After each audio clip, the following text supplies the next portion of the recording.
Hello, everyone, and welcome to our third installment in our series on real learning in the home. I'm Stephanie Weinert, joined by author and homeschool veteran from a very long time, Elizabeth Foss. We're here to celebrate the release of her new edition of the book Real Learning, called Real Learning Revisited.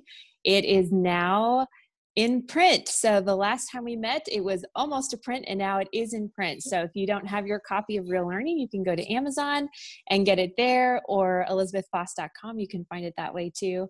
But Elizabeth, how are you doing up in Connecticut? We're good. It's been, the nice thing about like completely picking up, moving across several states, starting over in a new place, resetting school is so easy in the sense that everything's new, and that true new school year blank slate thing is really happening here. It's also very sweet because the unexpected blessing of this year was we're getting to do, some school with my grandchildren who are, let's see, we have a first grader and 3 preschoolers and a baby. And it's really fun for my younger girls, who are the ones I have left at home, but who are preteens and teenagers now. They've always been the babies of the family. And that dynamic shift and let them be the big kids in a big homeschooling setting is super fun for me. It's super fun to pull some of those favorite picture books out and have people look at them fresh and new. So we've had fun with that. And then we live in a historical village.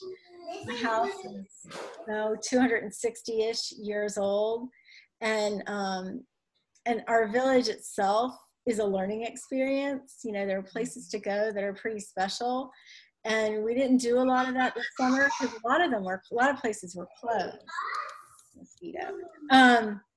And they're opening up a little bit, so we get to do that now too. And it's just like the whole place is kind of coming alive, and it's been a pretty sweet week. I definitely had one of those typical, oh my gosh, the first day doesn't go well. It wasn't my first day though. My second day was just a hot mess. But that's the way it usually goes, isn't it? The first day is like, wow, I got this. Yeah, no, usually the first couple of days or even the first week is just, and we'll talk about that a little bit more, but my first day was magical. And so my second day I got up and I was like, this is so awesome. This is like everything I ever aspired to. And it was a disaster day. So, oh my goodness. I think it's still coming back to earth, right? Right. But I think that holds true, that it never goes, the first days never go as planned. And I think that's kind of part of the plan in a weird way, that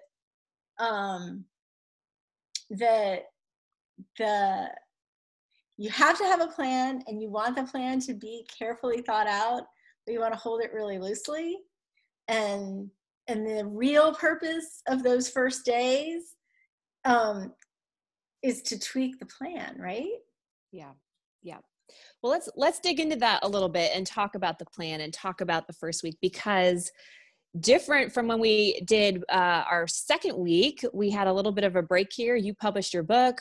We both moved into new houses and we're back together, but a lot of people have started school in the interim. And so a lot of the women on this call probably have a lot of different questions than they had a month ago when they were just thinking about homeschooling or getting their books together.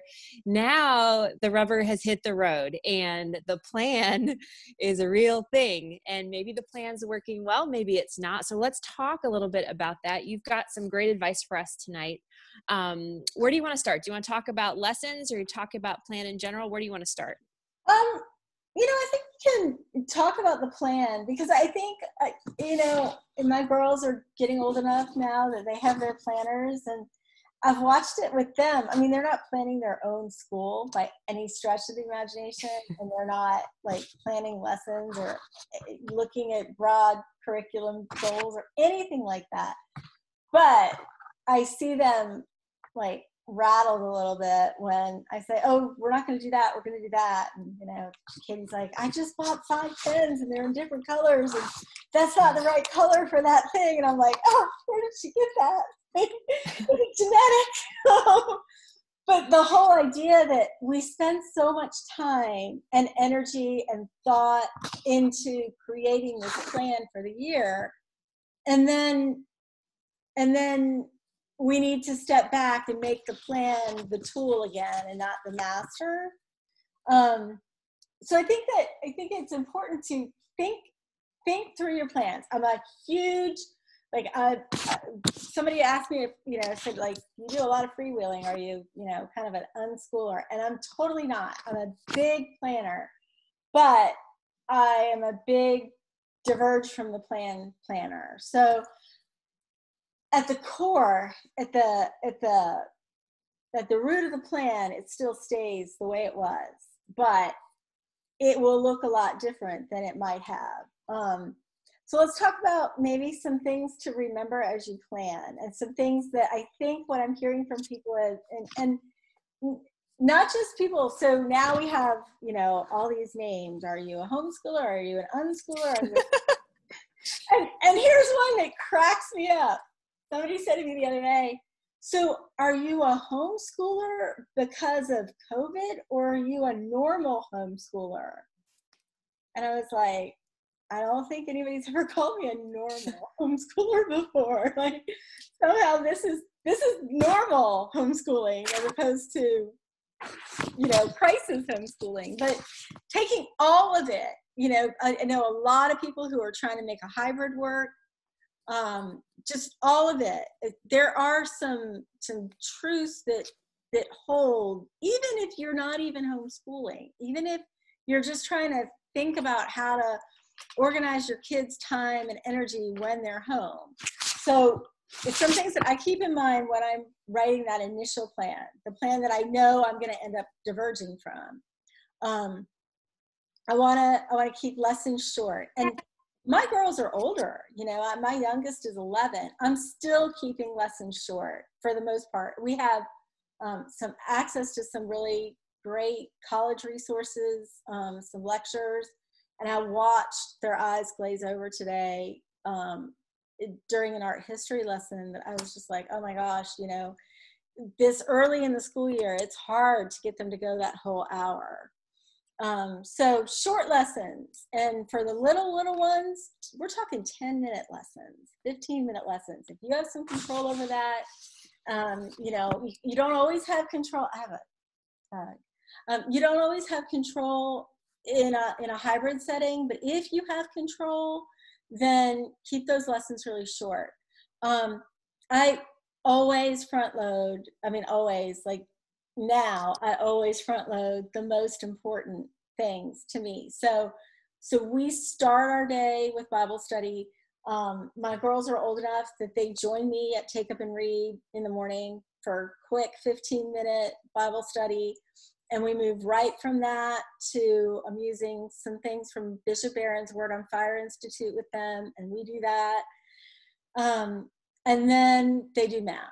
And it's like a non-negotiable, because I have a long and storied history of letting children talk me out of doing math.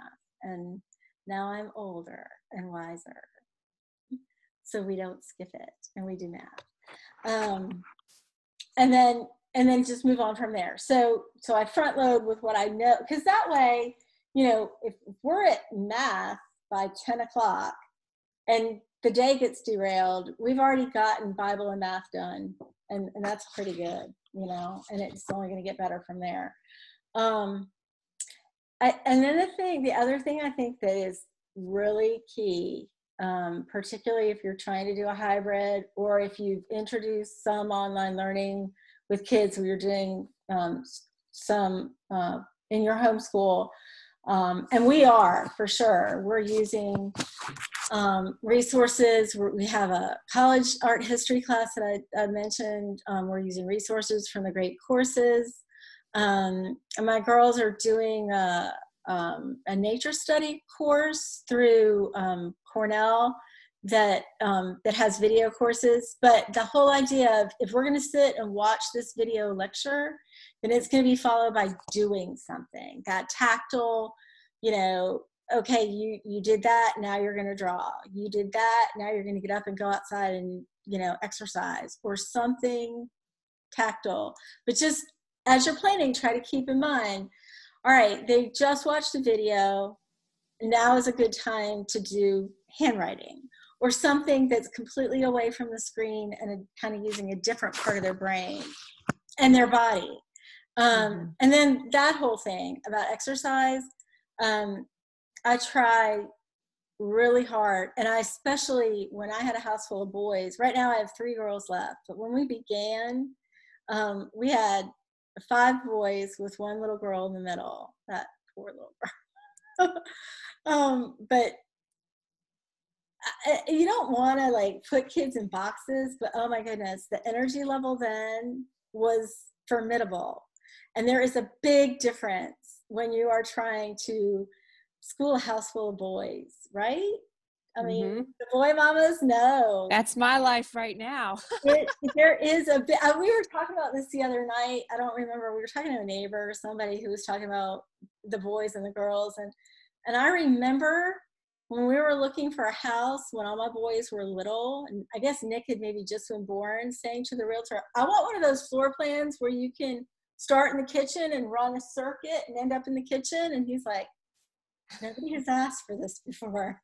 But just that sense of perpetual motion. And I just feel like it is critical for your sanity, for their sanity. It is so important, and not just boys. I also have a girl who, maybe more than one, but definitely one, who really has a hard time focusing. That child needs to be moving. And so I think it really helps if you can get some exercise with them, or either get them some exercise first thing. And then as you're thinking it through, put exercise breaks, even if it's a 10-minute, you know, go out and kick the soccer ball back and forth to each other or whatever. But put those exercise breaks between the lessons, burn it off. And you'll be more sane than if not. And it doesn't hurt, mama, to get outside yourself. I think it's really, really a good idea. And Stephanie, I don't know about you, but we moved into a house with a beautiful garden that had a lot of weeds. And those weeds are an endless source of, okay, give me 10 minutes, see how many weeds you can put in that wheelbarrow. You know, and I think we'll be able to move straight from weeds into, okay, all those trees, they lose their leaves. Go outside and 10 minutes of raking and everybody back in. But I think that the exercise component, particularly with boys, but really all of them, it's key. It's got to be part of the plan, intentional. Right. And that's normal too. That's not abnormal. When the kids need it and you need it, that's normal and should be expected, especially with boys, but for everybody. So, yeah. And I think the whole 1,000 Hours Outside initiative, I love that so much. You know, it's like, where were you when my kids were little, where somebody was going to be supporting and encouraging that? I can't encourage that enough. And we're trying. We're trying to just stay outside as much. Get him a drink of water. In these moments, we need to really be cognizant of how healthy outdoors is. You know, it's just it's critical. And so I encourage you to make that be part of the plan when you're planning. And then environment. You know, every time we do this, we talk about environment. And I don't know whether it's because we both just moved and we're very tuned into that idea of what are we creating here? And how is it supporting just life in general? I mean, homeschool, but life, you know, environment is it's really key to things running smoothly. I think it's super important not to just not have clutter, you know, not have the visual distraction. Not have a lot of stuff to take care of, but then let the things that you see be things that support your mission, which is educating your kids. Right. Right. Yep. And for some of us women, I know there's a lot of moms who are homeschooling this year for the first time who might not be used to being home all day. Mm-hmm. And for some of us, God made me this way. What I see visually affects everything inside. So if I am looking at visual clutter, my mind, my heart, my brain, everything is cluttered and it's not good. It brings me to a point of stress and distress.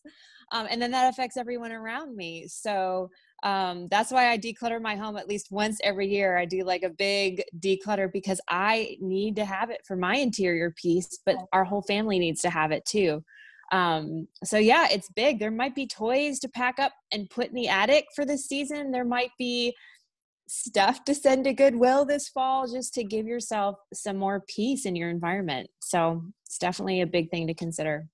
And I think the whole idea of preparing an environment is, that's a Montessori thing, but it's a every good teacher thing also. Mm-hmm. Nothing messes up the flow of your plan faster than, oh, you need to glue that? Where's glue? Mm-hmm. I know I saw the glue, and then 15 minutes later you're looking for the glue, and now the baby's not occupied and you've just lost everybody. So I think it's really good to think about what you need, get those supplies, put them where they're accessible, keep them with you, give a quick glance at what the plan is in the morning and make sure you've got what you need, because that'll keep things moving along. And double for digital, like if you're trying to make this work digitally, nothing's going to mess it up faster than not being able to do the connection, or a child who doesn't understand the mute button, or whatever it is. Just make sure that your tools are working for you. And then you got to plan for the babies and the toddlers that are in the space. And so I had this weird gap. My oldest, there's like almost 4 years between my oldest and my next one. I had cancer in the middle of that, and it gave this gap. But what that gap meant was that by the time he was school aged, he was older than everybody else. And I've kind of always had a big kid, at least one big kid to do a baby and to kind of help me either watch the baby or play with the baby, or and I've always incorporated them in, okay, it's your turn to play blocks, or it's your turn to read a story or whatever. But give some thought to that, and make sure you're rotating and it's not the same go-to person. I have a kid who really never learned to cook, but she is awesome with babies and children, and that's because for some reason she just always got baby duty and never got kitchen duty. But she's awesome with babies and children.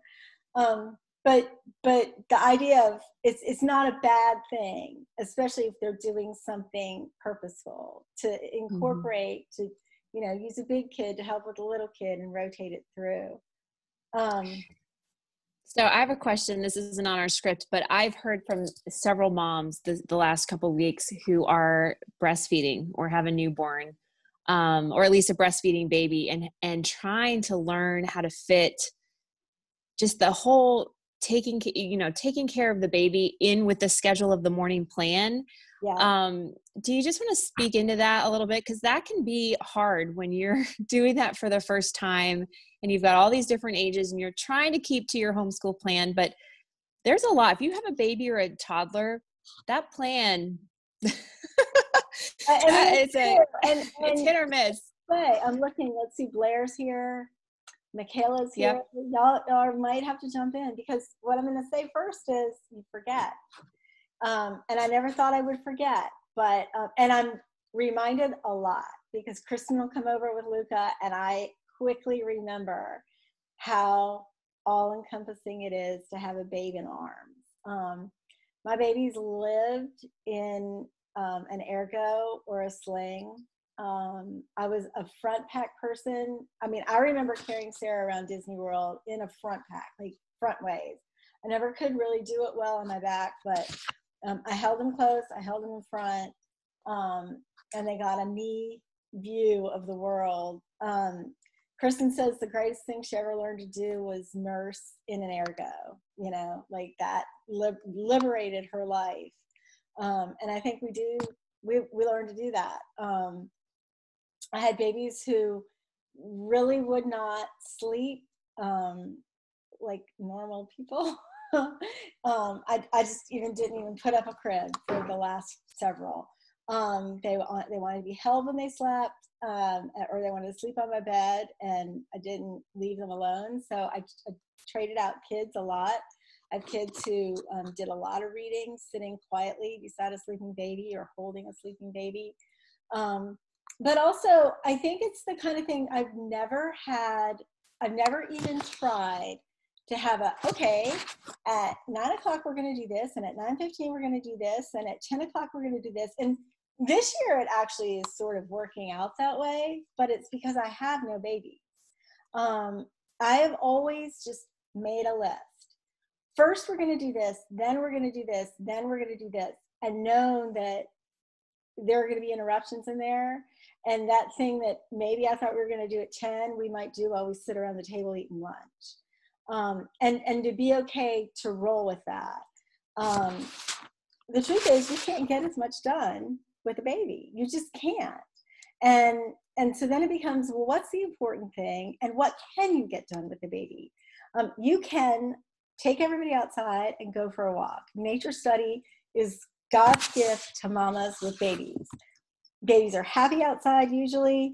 You teach your kids early how to pack that backpack so that they have their pencils and they have their nature notebooks and their snacks, because everything's better with snack.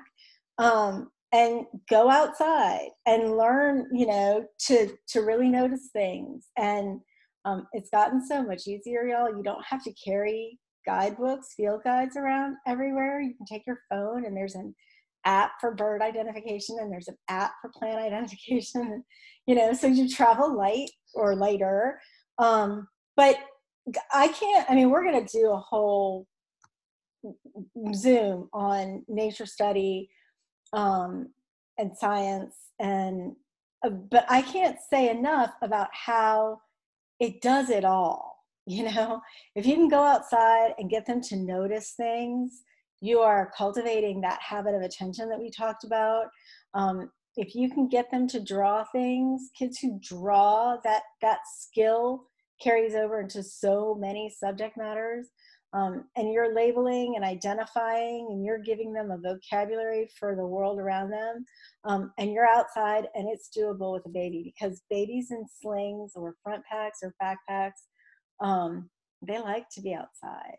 There's something soothing about that. So for us, often as the weather's good, and we're in Connecticut now. I've lost my balmy self. And I'm nervous about it, but I'm already talking to my neighbors about, like, how do you stay outside? What do I need to get now so that we're ready? Tell me about gloves and tell me about boots. And I want to be ready, because I think that that's so key to our sanity. And we don't even have babies, but so I think nature study is a huge thing, or getting outside with babies. But flexibility is key, and letting the main thing be the main thing. You have to, they need some sort of faith-based something, whatever you decided that's going to be, whether it's daily scripture or you're going to, whatever that is. They need math every day. They need to read and be read to every day. And we'll talk a little bit later about ways to make that happen. And they need to write something, but that might be writing a grocery list. It might be writing in their nature notebook.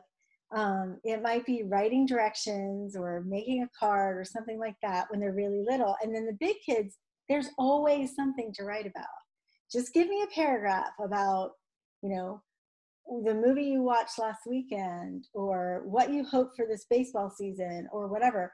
But if you narrow it down to just that literal 4 R's, reading, writing, arithmetic, and religion, and just get that done somehow in that day, in those newborn days, you've done so much, especially if the books you're choosing to read to them read across the subject spectrum.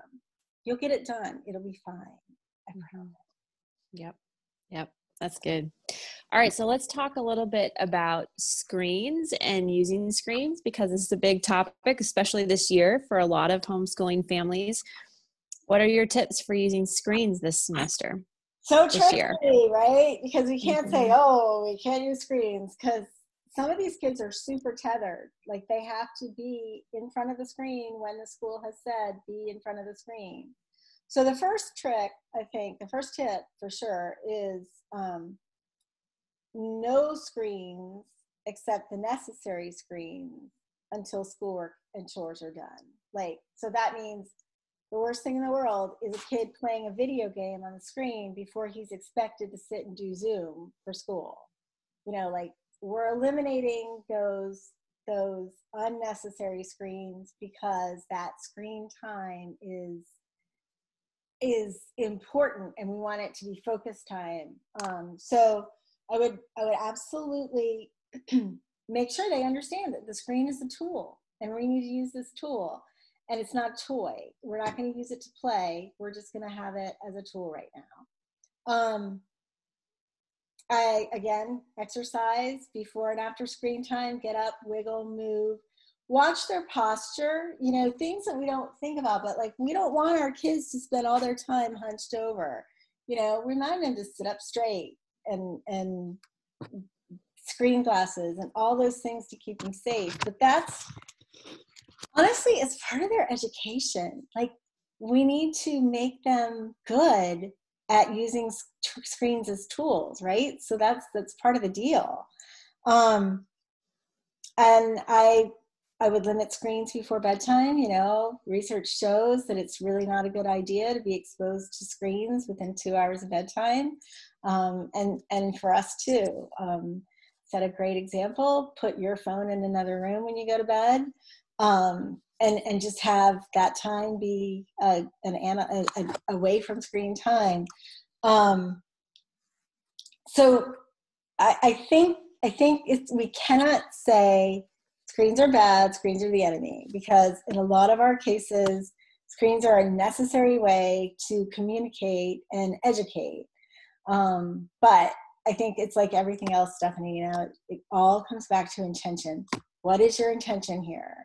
Is your intention to just sit here and veg out and waste time? Which, I mean, there's nothing wrong with vegging out, but let's let that be intentional vegging out. And let's pick the best thing. So, you know, I think screen rules, and I have written out screen rules in our family so that you just point to the list and just say, number 5, you know, or whatever. But so it's laid out and it's clear, and we're going to be real serious about it. Yeah.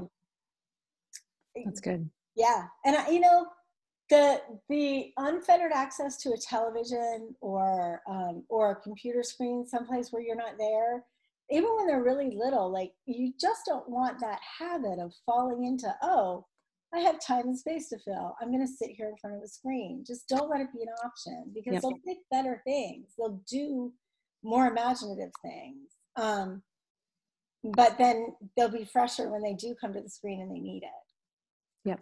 Yep. That's good. All right. So let's talk about if mom is working from home, because this is a scenario for a lot of our new homeschooling families, that mom is not only the homeschool teacher, she's also learning how to work from home at the same time. So what are your tips or advice for her? So working from home has so many different definitions. Yes, and it does look so different for every single person. Different. I have worked from home since I stopped teaching after my first child was born. But that is an entirely different working from home from my friend who was working in an office until last March, and now is putting in 18-hour days doing a job that's changed drastically because of this pandemic, and she's doing it from an office that she's carved out basically under the stairs at home. That's a completely different thing. I think that if you are trying to do a full-time job that you have to do during regular business hours, and your children are home because school isn't an option, whether that's they're home 2 or 3 days a week because of a hybrid, or they're home every other week, or whatever scenario. But if you're in that place, you need help. I mean, I don't know the practicalities, and I don't know everybody's financial situation or who's around, but it's illogical. It doesn't make sense. You can't do a full-time job during school hours and educate your children, because it just isn't going to work. And that's where we fall into, frankly, people saying, oh, you know, these kids who are staying home because they can't go to school, they're going to get behind. Well, they are going to get behind if nobody is able to educate to supervise their education. And they are going to get behind if mom has to work, and so she has to put them in front of a television. So if that truly is the last resort, if that's the only thing that you can do, that you need to look at getting help. And if you can't get help because you're doing this all by yourself, first, praying for you. And second, you know, back to the basics. Hit the basic things, and then do whatever you can to survive. But if you're assuming that it's part-time work, or work that you can do in the margins. So, you know, during the times that I worked full-time, you know, it's been front-loading the morning before they get up, and then the night after they're occupied or asleep or whatever. And then during those daytime hours where I can't avoid it, then let's think about what they can do. Like, you have to do a phone call, or you have to do a series of phone calls, or you just need an hour to get this email out. What can they do that isn't just mindless babysitting, that is going to actually benefit them and educate them? And this isn't just for a mom who's trying to work. It's for a mom who, you know, really would like to get her kitchen clean, or would like to cook something a little bit different tonight, needs more time in the kitchen, or just needs more time to herself. We all have that time where we want a chunk of time for whatever our project is. So I think that is where it would really behoove you to train your kids to listen to read alouds, like Audible or Overdrive, or any of those places that can give you books on audio. Because if you can help them become good audio listeners, you're going to get a lot of literature into them. They're going to learn a lot about story structure. They're going to learn a lot of great words. They're going to be exposed to great ideas, and they're going to be gainfully occupied while you might be doing something else. One of the tricks of getting kids to listen well, and there aren't very many, but one is to tell them that when they're finished listening, you're going to ask them what they heard. They need to know that they're supposed to come away from this knowing something and being able to tell it back to you. And, you know, sometimes I'll say, you know, this author uses really great words, you know, bonus points if you tell me the great words, or just look for great words that you've heard. Or if I know the story, I'll say, I want to hear all about what Almanzo ate. See how many things you can remember that he ate. This chapter's full of food, or whatever. So that's one thing. Make sure they know they have to repeat it. And then the other thing is give them something to do with their hands. So Lego, Playmobil, we have peg dolls in doll houses, drawing, coloring. What is that?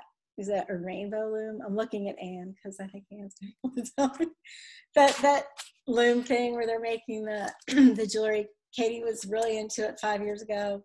Apparently she's hit a resurgence of interest, and she's going to be 18 at the end of the month and bought brand new rainbow looms, and rubber bands are everywhere again. So, but they keep their hands occupied and they're doing something while they're listening. Laundry to fold. My kids can fold laundry like nobody's business when they're like listening to a book. That sock basket that has all that, you know, unmatched socks in it. fast. And then with older kids, kids who are actually doing chores for you, those headphones are a great investment. Give them headphones and a book, and they can mop floors, they can dust furniture, like all kinds of active things while they're listening, and you are so using that time well. And the time that they spend hearing great stories, listening to books, read well, it's gold. Like that is going to make them good writers without them even realizing it.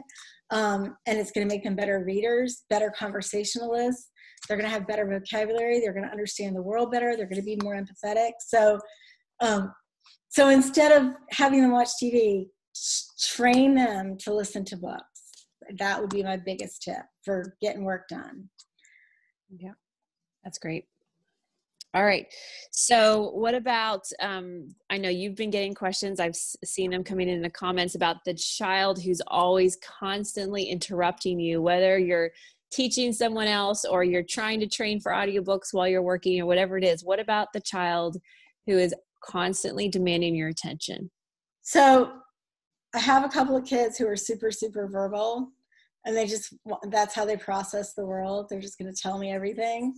And when they're gone for a while and they come back, it's like, whoa, this kid's really a lot. It takes us a couple of days to adjust to the energy level, right? And when they were little, they were the ones who asked all the things all the time. What if the thought came into their head, it came out of their mouths. And sometimes that doesn't work. When you're sitting there trying to teach a 9-year-old long division, and there's that 4-year-old who says, darling as darling can be, but not now, So one trick with that child is to say, look, I'm promising you that every day at whatever time, I'm going to sit down and you can talk to me face to face, and I'm going to look you in the eye, and we're going to share a cup of tea or whatever. And you can tell me all the things. And then you give them a notebook and you say, don't want you to forget anything you wanted to tell me. So write it down, draw a picture, whatever you need to do so that you can remember during our special time. First, you hope that you don't have too many kids who need this because you're going to run out of time. But it works like a charm. Like for years, you can get them to, this is your time, this is your time. A couple of my kids, that time was like first thing in the morning. I had a couple who were super early risers because they learned really young that they got me all to themselves. And this year, like the weirdest things are happening, dynamics in our family. Sarah has had me to herself for like 2 hours, 3 hours a day for years. And now all of a sudden, she has a sister who's decided she cares about hair. And she's getting up like 3 hours earlier to do her hair. But she's up and she's in our space. And Sarah's like, you can just see him working out that dynamic. So I need to figure out another pocket that's just Sarah's. But it really does work. And the notebook really helps you to be able to, when they come up and they're interrupting and you're just, okay, I need to help him. You go get your notebook, draw me a picture, write it down. That works like a charm. It's a great thing. And those one-on-one days, that time with them it's a really sweet time for both of you. So that's good. Yeah. I love it. All right. Okay. And then your last tips and advice for the plan. We're going to talk about writing and math in a minute, but just your last tips for this plan that we're all making, we're trying to stick to. So the big thing about the plan is you expect that the plan is going to fail, but that's not failure. So the plan isn't going to work. It's extremely rare, and you're incredibly gifted if it works exactly the way you planned it. But the plan not working is not failure. It's plan development, right? You're developing the plan. And so your job is to be really observant in those first few days and see where the plan works, where it falls down, where's that pocket of time that you didn't really think you'd have, but oh, look, there it is. What can I put in it? And I always keep the plan book, which is super loosely called the plan book, open, and I write notes in it, like, oh, Wednesdays would be a good, circle, like a time slot in there that just seemed to open up. so that later I can look at it and say, all right, well, we didn't put everything in our plan this week. I didn't even try, but now here's where I can fit some of those other things in. So think of that plan book as a journal, especially the first 3 weeks. And a lot of people, frankly, journal throughout. Like they use that plan book to write down how things are going, who's progressing, what needs to be done, what worked. But especially those first 3 weeks, think of it as a journal where you're just noting what could do different, what is working, where you need to plan more time for certain things, where you need to work on a transition. All those things will help. So just have a plan, but then turn that plan book into a journal and then look at it again at the end of the week and see how you can tweak the plan for next week, and expect it to be a process. You're developing a plan, right? You write a plan, but you're developing a plan. Right. Right. Okay. Sounds good. All right. So let's talk a little bit about writing. Just some thoughts and tips on teaching children to write. So my mom was an English teacher, and her motto was, you only have to write on days that you eat. So we write every day. Writing is what we do. And my kids really think that that's what grown-ups do. Grown-ups write things. They write things either for publication or for production. I wonder why your kids think that. They live in a household where somebody is always writing something that's either going to be published or produced. So their sense is, if you're a grown-up, you have car keys and a credit card and a phone, and you write things. That's what you do. But writing is so many things. Like, it's what we just talked about, is listening to good writers read aloud. That is writing in so many ways. Like, that is teaching so many things about story structure and vocabulary, and they start to intuit it because it becomes so much a part of them.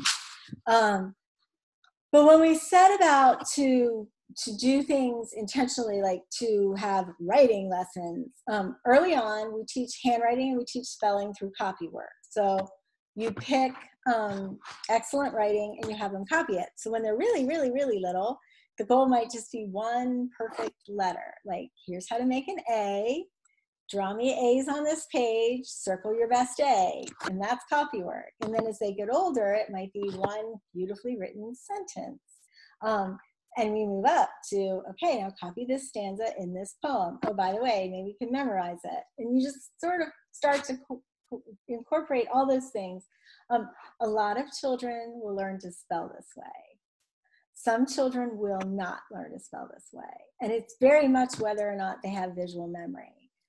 Some children, when they've started doing copy work and really paying attention to the patterns of letters, like just intuitively know that word doesn't look right and it's not spelled right. Other children are going to have to be straight up taught how to spell, and you're going to need a spelling program to do it. But a lot of children, I say the vast majority of children, can learn spelling, punctuation, grammar very much through copy work. And then depending on what you're choosing, they're getting content absorption too. So if they're copying a paragraph about the Declaration of Independence, you might be teaching them a paragraph's worth of content about the Declaration of Independence also. So copy work is a great way to teach both handwriting and spelling, a little bit of grammar, a little bit of punctuation.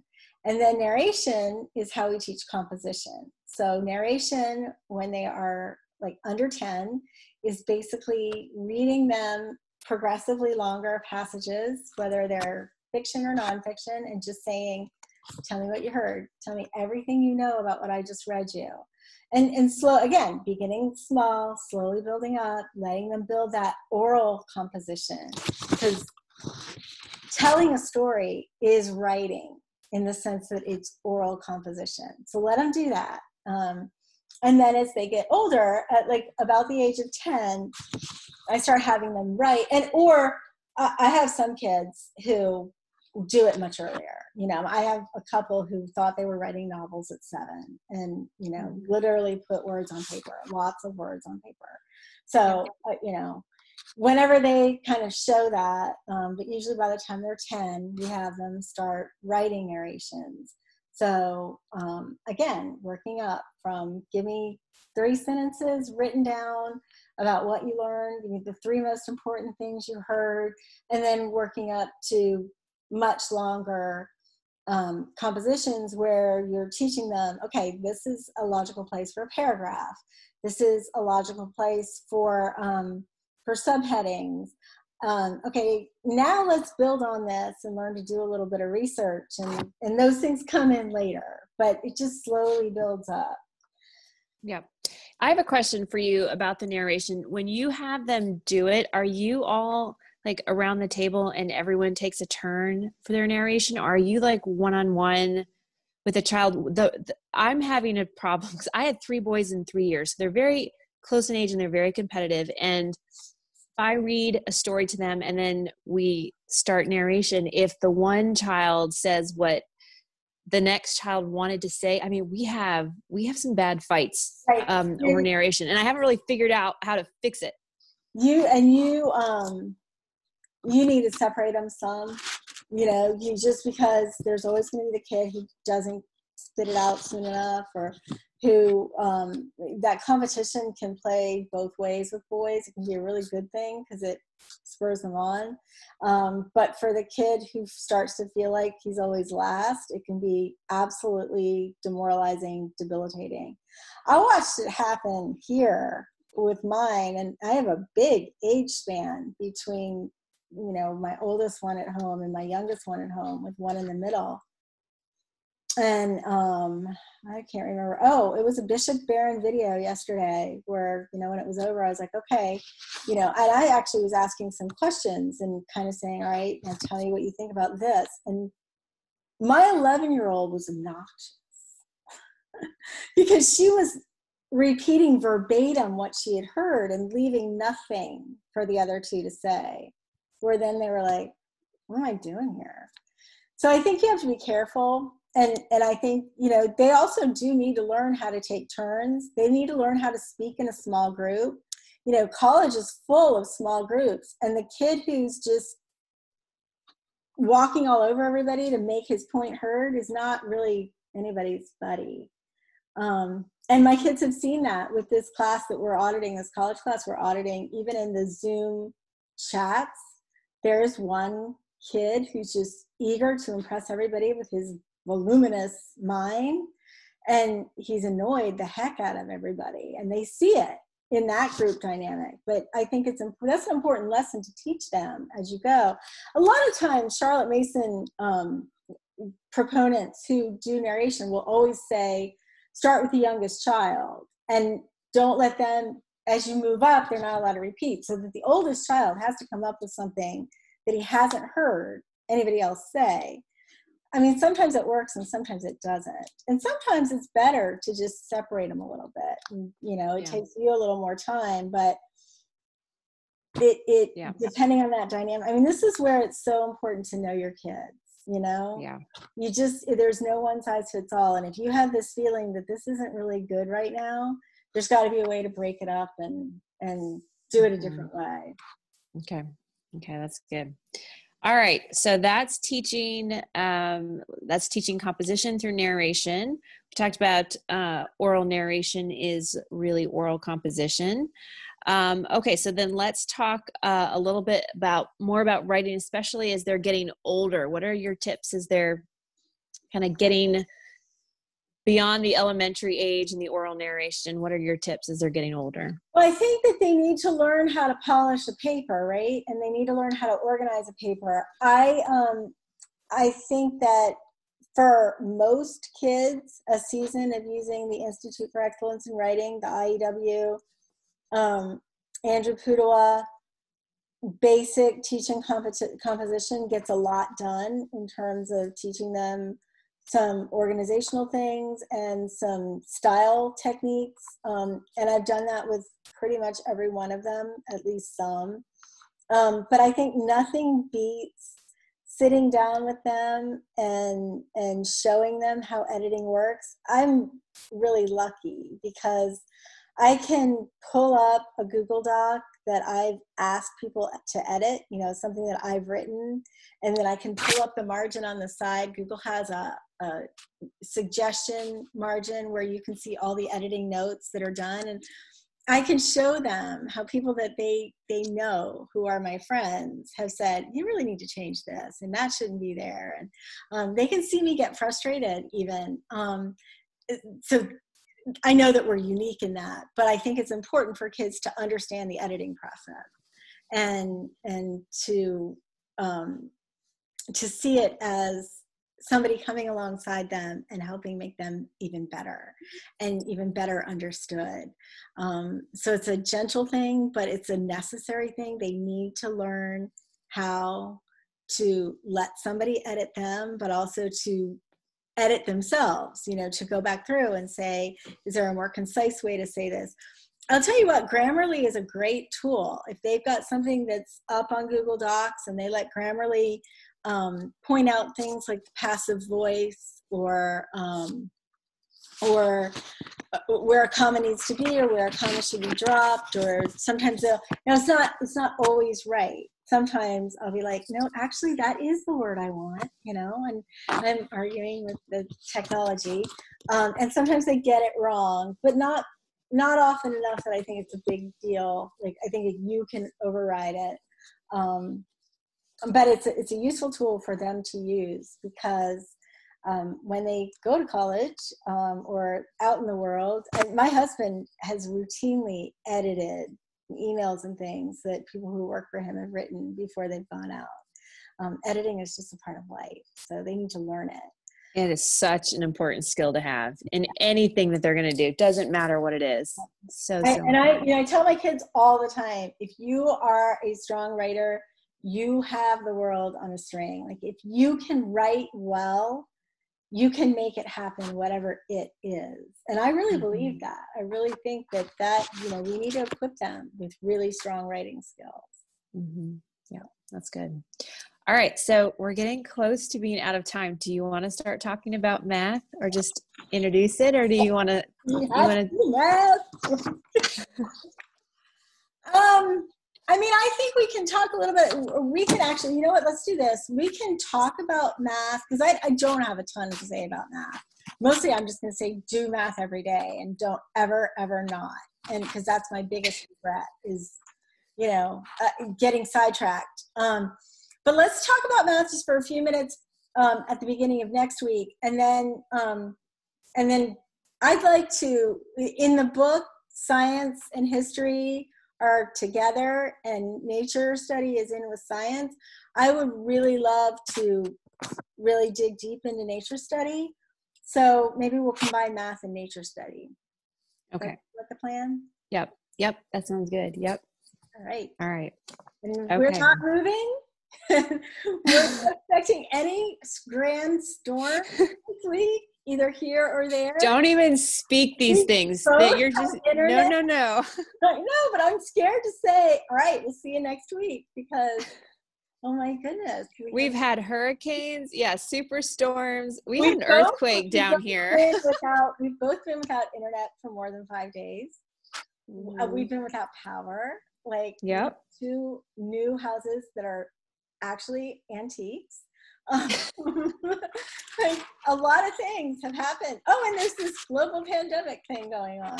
So I'm afraid to say I'll see you next week, but the plan is next week. We're going to be here next week. I'm the opposite. I'm like, oh, we're going to be here no matter what.